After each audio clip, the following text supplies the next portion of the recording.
परिचय। राधा, क्या कर रही हो?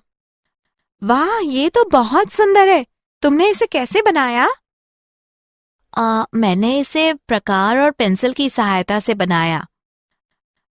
लेकिन क्या इस वृत्त को बनाने के लिए हमें सचमुच प्रकार और पेंसिल की आवश्यकता पड़ती है? हाँ, एकदम सही आकृति बनाने के लिए हमें इन सभी रेखा गणितीय उपकरणों की आवश्यकता पड़ती है। क्या तुम इस कोण को देख सकती हो? हाँ, यह 30 अंश का कोण है। मैंने इसे प्रकार और स्केल की सहायता से बनाया है। लेकिन कैसे? मैं भी ये सीखना चाहती हूँ। मेरे साथ आओ, मैं तुम्हें सिखाती हूँ। उद्देश्य। इस पाठ के अंत में आप निम्न करने में सक्षम हो जाएंगे। एक दिए गए कोण को द्विभाजित करना, एक दिए गए रेखाखंड के लंबवर्धक की रचना करना, 60 अंश इत्यादि का कोण बनाना, दिए गए आधार, एक आधार कोण तथा अन्य दो भुजाओं के योग से त्रिभुज की रचना करना, दिए गए परिमाप और दो आधार कोणों की सहायता से त्रिभुज की रचना करना, एक त्रिभुज की रचना करना जिसमें परिमाप और दो आधार कोण दिए हों। परिभाषा। रेखा गणित में रचना से तात्पर्य आकृतियों, कोणों और रेखाओं को सही सही बनाने से है। इन्हें हम प्रकार, अंशांकित पटरी और पेंसिल की सहायता से बना सकते हैं। कुछ रचनाओं में जहां माप लेने की भी आवश्यकता होती है, हम अंशांकित पटरी और चांदा का भी प्रयोग कर सकते हैं।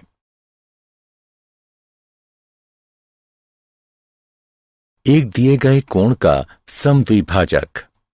मित्रों, हम वृत्त, एक दिए गए रेखाखंड का लंबार्धक और 30 अंश और 45 अंश के कोण बनाना जानते हैं। अब हम एक दिए गए कोण का समद्विभाजक बनाना सीखेंगे। माना कि कोई कोण ABC है। अब हमें इस कोण का समद्विभाजक बनाना है। सबसे पहले हम B को केंद्र मानकर किसी भी त्रिज्या का कोई चाप लगाएंगे जो BA और BC किरणों को क्रमशः E और D पर प्रतिच्छेदित करेगा। फिर D को केंद्र मानकर DE की आधी लंबाई से अधिक की त्रिज्या लेकर हम एक चाप लगाएंगे। ठीक इसी तरह E को केंद्र मानकर DE की आधी लंबाई से अधिक की त्रिज्या लेकर हम एक और चाप लगाएंगे जो पहले चाप को F पर प्रतिच्छेदित करेगा। अब हम किरण BF खींचेंगे। यही किरण BF कोण ABC की समद्विभाजक है।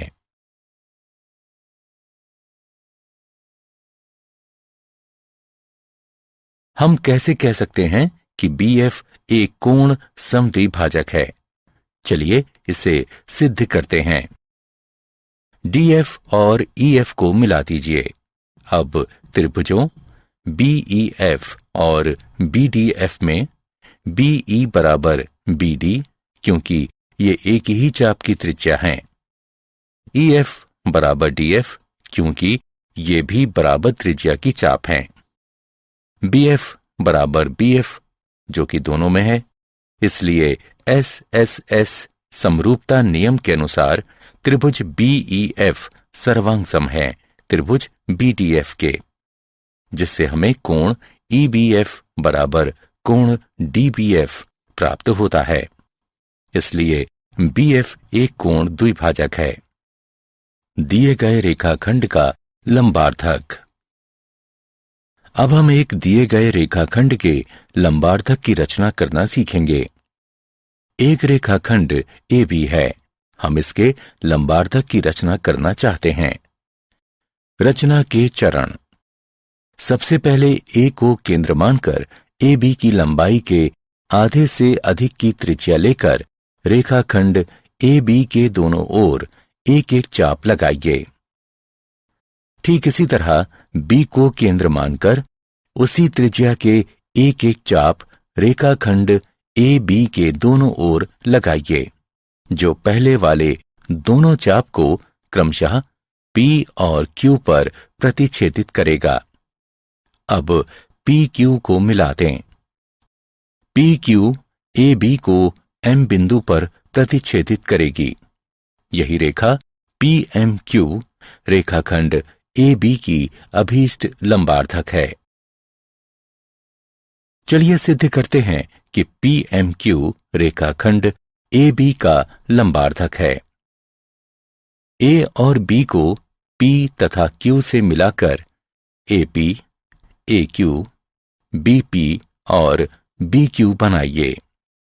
अब PAQ और PBQ त्रिभुजों में AP बराबर BP, क्योंकि ये बराबर त्रिज्या की चाप हैं। AQ बराबर BQ, क्योंकि ये भी बराबर त्रिज्या की चाप हैं। PQ बराबर PQ, ये दोनों में हैं। इसलिए SAS समरूपता नियम के अनुसार त्रिभुज PAQ सर्वांगसम है त्रिभुज PBQ के। इसलिए CPCT द्वारा कोण APM बराबर है कोण BPM के। अब त्रिभुजों PMA और PMB में AP बराबर BP बराबर त्रिज्या की चाप, PM बराबर PM, ये दोनों में हैं। कोण APM बराबर कोण BPM जैसा कि ऊपर सिद्ध हो चुका है। इसलिए SAS समरूपता नियम के अनुसार त्रिभुज PMA सर्वांगसम है त्रिभुज PMB के। इसलिए AM बराबर BM और कोण PMA बराबर कोण PMB CPCT के द्वारा। रैखिक युग्म अभिगृहित का प्रयोग करते हुए कोण PMA जमा कोण PMB बराबर 180 डिग्री, अथवा हम इसे ऐसे भी लिख सकते हैं कोण PMA बराबर कोण PMB बराबर 90 डिग्री। इसलिए PM जो PMQ है रेखाखंड AB का लंबार्धक है। 60 अंश का कोण। हम 30 अंश और 45 अंश के कोणों की रचना करना जानते हैं। अब हम किसी दी गई किरण के प्रारंभिक बिंदु पर 60 अंश के कोण की रचना करना सीखेंगे। एक किरण AB है जिसका प्रारंभिक बिंदु A है। हम एक ऐसी किरण AC की रचना करना चाहते हैं जिससे कोण CAB बराबर 60 अंश हो। रचना के चरण। A को केंद्र मानकर किसी भी त्रिज्या का एक वृत्त का चाप लगाइए जो AB को किसी बिंदु पर प्रतिच्छेदित करेगा। माना कि वह बिंदु D है। अब D को केंद्र मानकर पहले वाली ही त्रिज्या का एक और चाप लगाइए जो पहले वाले चाप को किसी बिंदु पर प्रतिच्छेदित करेगा। माना कि वह बिंदु E है। अगले चरण में E से होते हुए किरण AC खींचिए। यही कोण CAB 60 अंश का अभीष्ट कोण है। अब चलिए देखते हैं हम इस विधि से किस प्रकार 60 अंश का अभीष्ट कोण प्राप्त करते हैं। DE को मिला दीजिए। तब रचना के अनुसार AE बराबर AD बराबर DE है। इसलिए त्रिभुज EAD एक समबाहु त्रिभुज है। त्रिभुज EAD भी एक समबाहु त्रिभुज है क्योंकि कोण CAB 60 अंश का है।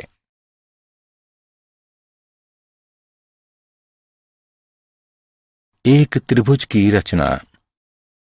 दिए गए आधार, एक आधार कोण तथा अन्य दो भुजाओं के योग की सहायता से त्रिभुज की रचना करना। ABC कोई त्रिभुज है। BC जिसमें आधार B एक आधार कोण और AB जमा AC त्रिभुज ABC की अन्य दो भुजाओं का योग है। हमें त्रिभुज ABC की रचना करनी है। रचना के चरण। 1. आधार BC खींचें और बिंदु B पर दिए गए कोण के बराबर एक कोण XBC बनाएं। अगले चरण में किरण BX से AB जमा AC के बराबर एक रेखाखंड BD काटें। अब DC को मिला दें और कोण BDC के बराबर एक कोण DCY बनाएं। CY BX को प्रतिच्छेदित करेगी। यही त्रिभुज ABC हमारा अभीष्ट त्रिभुज है। आइए देखते हैं कि ABC किस प्रकार एक त्रिभुज है। ACD त्रिभुज में कोण ACD बराबर कोण ADC रचना के अनुसार, इसलिए AC बराबर AD, तब AB बराबर BD घटा AD बराबर BD घटा AC या AB जमा AC बराबर BD। हम जानते हैं कि त्रिभुज की दो भुजाओं का योग तीसरी भुजा से अधिक होता है, इसलिए ABC एक त्रिभुज है। दिए गए आधार, एक आधार कोण तथा अन्य दो भुजाओं के अंतर की सहायता से त्रिभुज की रचना करना। आधार BC, आधार कोण B और दो भुजाओं का अंतर दिया गया है। यहां हमारे पास दो स्थितियां हैं। दो भुजाओं का अंतर या तो AB घटा AC होगा अथवा AC घटा AB होगा। हमें त्रिभुज ABC बनाना है। चलिए सबसे पहले पहली स्थिति का प्रयोग करते हुए त्रिभुज बनाते हैं। जब AB बड़ा है AC से और AB घटा AC दिया हुआ है। रचना के चरण। सबसे पहले आधार BC खींचें और बिंदु B पर दिए गए कोण के बराबर एक कोण XBC बनाएं। अब किरण BX से AB घटा AC के बराबर एक रेखाखंड BD काटें। अगले चरण में DC को मिला दें और DC का लंबार्धक PQ खींचें। इसे BX को एक बिंदु A पर प्रतिच्छेदित करने दें। AC को मिला दें। यही ABC हमारा अभीष्ट त्रिभुज है। चलिए अब दूसरी स्थिति का प्रयोग करते हुए त्रिभुज बनाते हैं, जिसमें AB छोटा है AC और AC घटा AB जो दिया गया है। रचना के चरण। सबसे पहले आधार BC खींचें और बिंदु B पर दिए गए कोण के बराबर एक कोण XBC बनाएं। अब किरण BX से AC घटा AB के बराबर एक रेखाखंड BD काटें। अगले चरण में DC को मिला दें और DC का लंबार्धक PQ खींचें। PQ को BX को एक बिंदु A पर प्रतिच्छेदित करने दें। AC को मिला दें। यही ABC हमारा अभीष्ट त्रिभुज है। दिए गए परिमाप और दो आधार कोणों की सहायता से एक त्रिभुज की रचना करें। माना कि कोण B और कोण C दिए गए कोण हैं और BC जमा CA जमा AB परिमाप है। हमें एक त्रिभुज ABC की रचना करनी है। रचना के चरण। सबसे पहले एक रेखाखंड XY खींचिए जो BC जमा CA जमा AB के बराबर हो। अब कोण LXY और MYX की रचना कीजिए। अब कोण LXY और कोण MYX को समद्विभाजित कीजिए। ये समद्विभाजक एक दूसरे को बिंदु ए पर प्रतिच्छेदित करेंगे। अगला चरण ए एक्स और ए वाई के लंबवर्धकों पी क्यू और आर एस की रचना करेंगे। पी क्यू एक्स वाई को बी पर तथा आर एक्स एक्स वाई को सी पर प्रतिच्छेदित करेगा। यही एबीसी अभीष्ट त्रिभुज है। उदाहरण। चलिए एक उदाहरण को देखते हैं जिसमें हम एक ऐसे त्रिभुज एबीसी की रचना करेंगे जिसमें कोण बी बराबर 60 अंश, कोण सी बराबर 30 अंश और ए बी जमा बी सी जमा सी ए बराबर 15 सेंटीमीटर है। रचना के चरण। सबसे पहले हम एक रेखाखंड पी क्यू बराबर 15 सेंटीमीटर खींचेंगे जो ए बी जमा बी सी जमा सी ए के बराबर होगा। अब पी बिंदु पर एक 60 अंश का कोण और क्यू बिंदु पर 30 अंश का कोण बनाइए। इन कोणों को समद्विभाजित कीजिए। इनके समद्विभाजक एक दूसरे को बिंदु ए पर प्रतिच्छेदित करेंगे। अब लंबवर्धकों ए पी और ए क्यू की रचना कीजिए जो पी क्यू को क्रमशः बी और सी पर प्रतिच्छेदित करेंगे। अब ए बी तथा ए सी को मिला दीजिए। यही ए बी सी अभीष्ट त्रिभुज है। क्या आप जानते हैं जियोमेट्री शब्द ग्रीक शब्द जियो जिसका तात्पर्य है पृथ्वी तथा मैट्रिया जिसका तात्पर्य है मापना से बना है। अंक गणित के साथ साथ रेखा गणित भी पूर्व आधुनिक गणित के 2 क्षेत्रों में से एक थी। प्राचीन मिस्रवासियों ने 3000 ईसा पूर्व पहले रेखा गणित का प्रयोग किया था। उनके बहुत सारे सूत्रों में से वृत्त का लगभग सही क्षेत्रफल निकालने का सूत्र भी था। अपने अद्भुत रेखा गणितीय कार्यों के कारण रेखा गणित का पिता प्रायः 300 ईसा पूर्व के मिस्र के यूक्लिड नाम के गणितज्ञ को कहा जाता है। उसके किए गए कार्यों में इतने प्रभावी तत्व थे जो 20वीं शताब्दी के आरंभ तक उन गणित की किताबों में रहे जिनका प्रयोग पढ़ाने के लिए किया जाता था। यदि ए बी जमा ए सी बी सी से कम या बराबर है तो किसी भी त्रिभुज की रचना संभव नहीं है। सारांश। आइए हमने जो कुछ सीखा है उसे संक्षेप में दोहराएं। दिए गए कोण को समद्विभाजित करना, दिए गए रेखाखंड के लंबार्धक की रचना करना,